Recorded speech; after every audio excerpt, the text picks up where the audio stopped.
Good morning and welcome to Island's Adventures.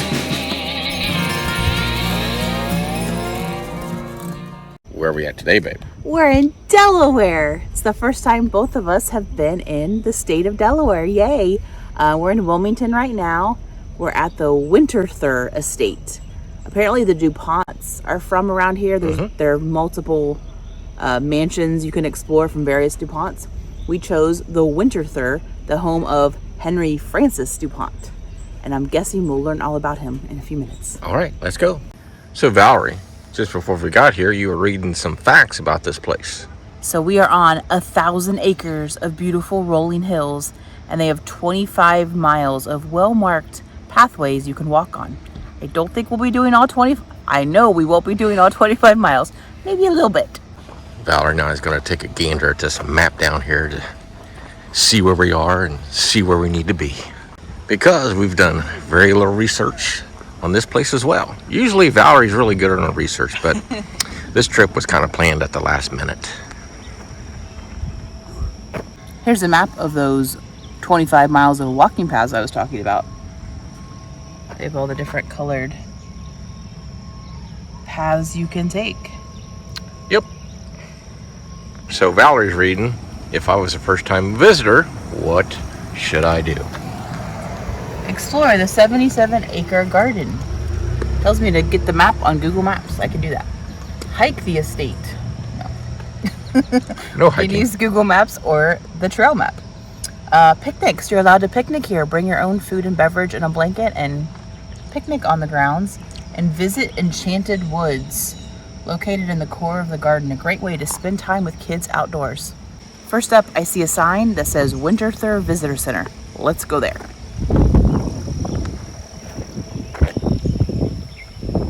Folks, you won't see it much, but Valerie is walking through nature. Nature. We're on a paved path, though. It's okay. Nature at a distance. We've made it to the visitor center. Time to go in.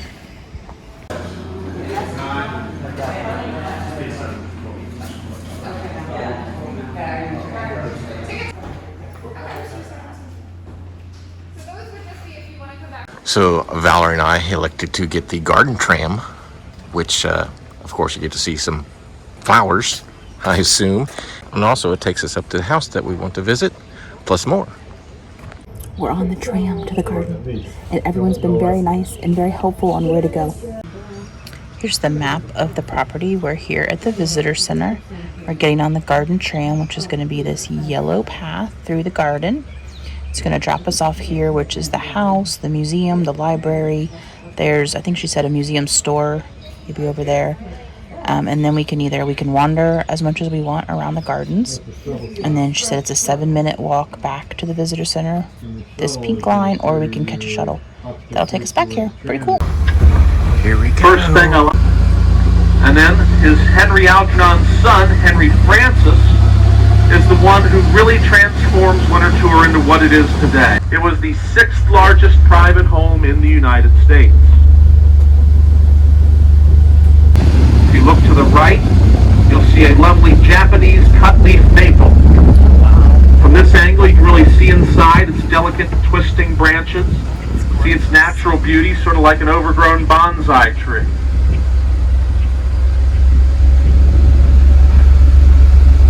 To the right we have Magnolia Bend, named for the saucer magnolias planted there. And then to the left we have some of the meadows here at Winterthur. Yep, just standing there, groundhog looking up, trying to figure out what's going on. Including a number of trees in the next area of the gardens to the right, the pinetum.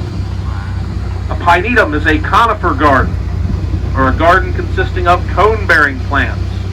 Things like pine, spruce, cedar, fir, things of that nature. On the right here we have a dawn redwood, or a metasequoia. The dawn redwood is an ancient tree. It was believed to be extinct up until the 1940s, when a grove was discovered in the mountains of China. Henry Francis got his hands on a couple in the 1950s and planted them here in the pinetum. And this low building with the metal roof here is where the speaker system for the pool area was located.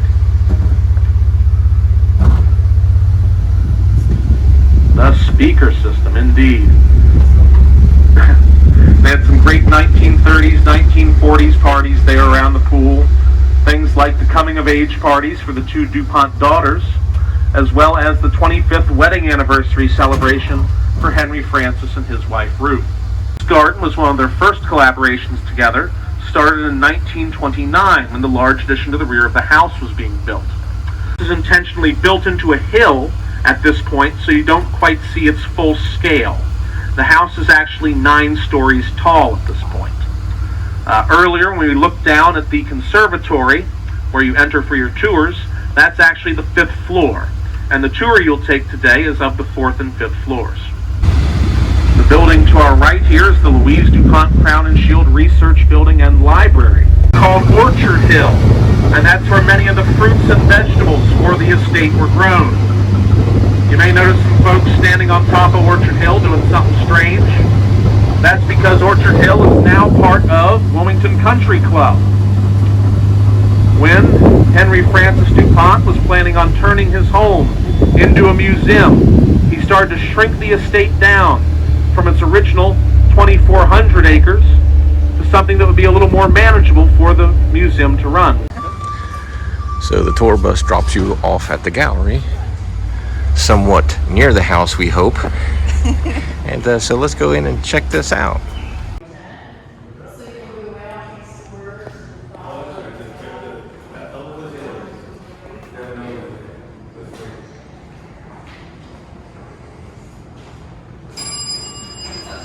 I must say this place is massive. It is. The garden tour was really good. It was beautiful out there.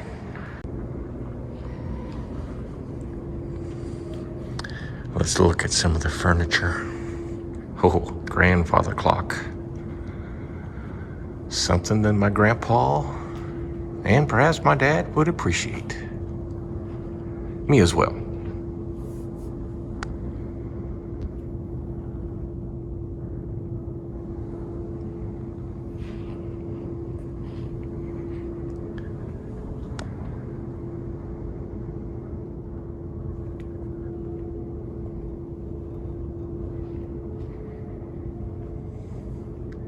It's very quiet in here, so I'll whisper. But look at all this old-time furniture. Another grandfather clock.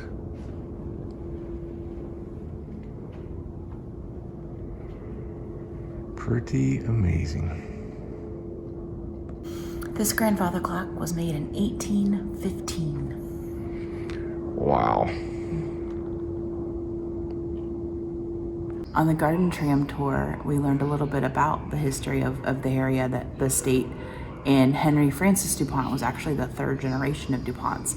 The first DuPont that lived here was a female DuPont, and she was married to a Swiss man who was from Winterthur, Switzerland.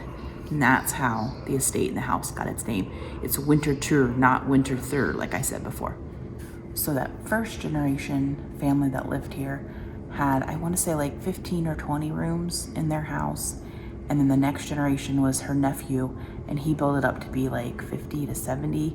And then Henry Francis DuPont, who's really the person that made it an estate, he had it up to 175 rooms.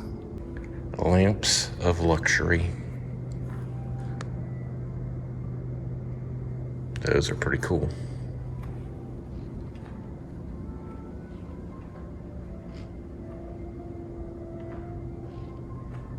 And here's your oil lamps. Here's your Kentucky style rifles.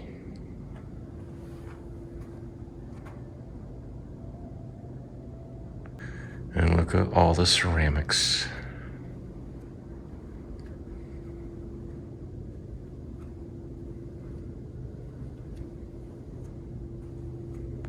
So Valerie and I could have spent a lot of time in the gallery, but our appointment to be at the house and tour the house is at 11:30, so we only have 10 minutes to get up there and get our spot. Let's go. As you can imagine, this house is huge. Let me zoom in a little. They said it's actually 9 stories tall. We only get to tour the 4th and the 5th floors.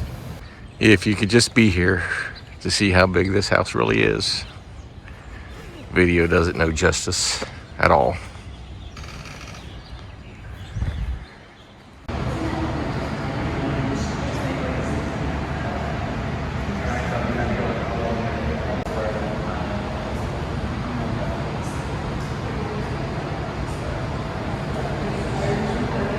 We just finished our tour of the Winterthur house. Sadly, they don't allow video recording. I did take some pictures, so Ed's gonna put them in now.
The house tour was really interesting. There was a lot about the furniture and paintings on the wall. There was a lot of George Washington portraits.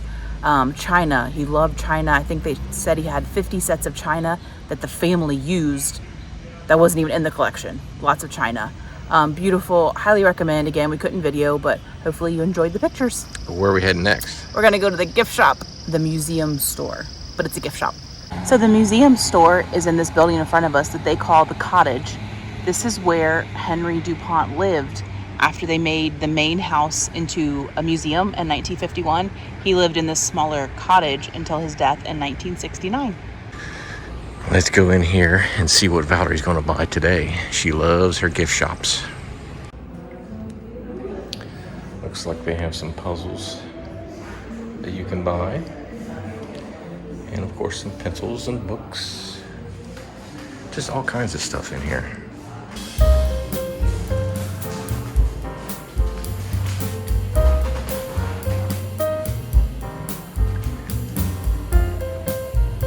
Ceramics.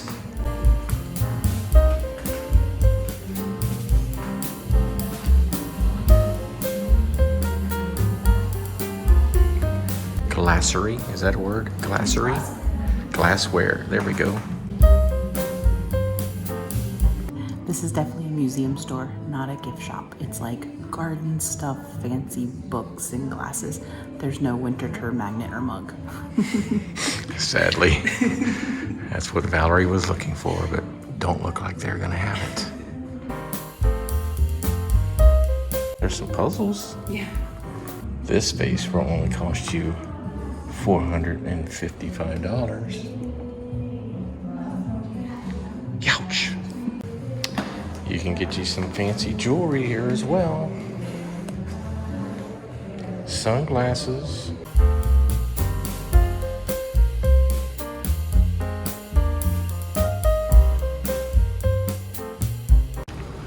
Well, Valerie didn't find anything she wanted in the gift shop. Nothing I could afford in the gift shop. Museum store, not a gift shop. Right. We thought about taking the tram back down to the visitor center, but you know what? It's only a 7-minute walk. So we're walking to the visitor center to see all the beautiful views. Looks like they have some greenhouses on the left. beautiful scenery on the right.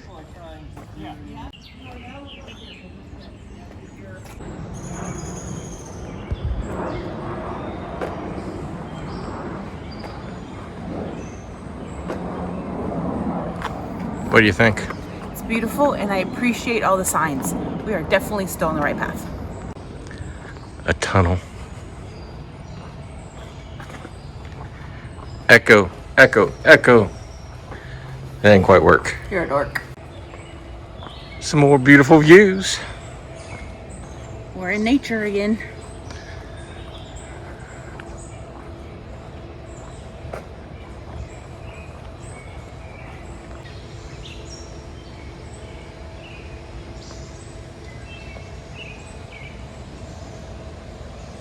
So we made it back to the visitor center. We're gonna go in here and grab us a quick bite to eat, and then we're gonna scoot on out of here.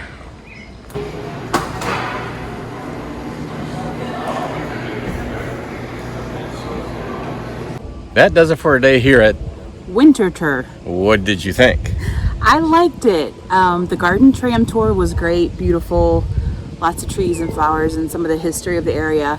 And the house, you only get to see 2 floors, and again we couldn't video. Right. But it was neat to see some of the furniture and the china and hear some of the stories.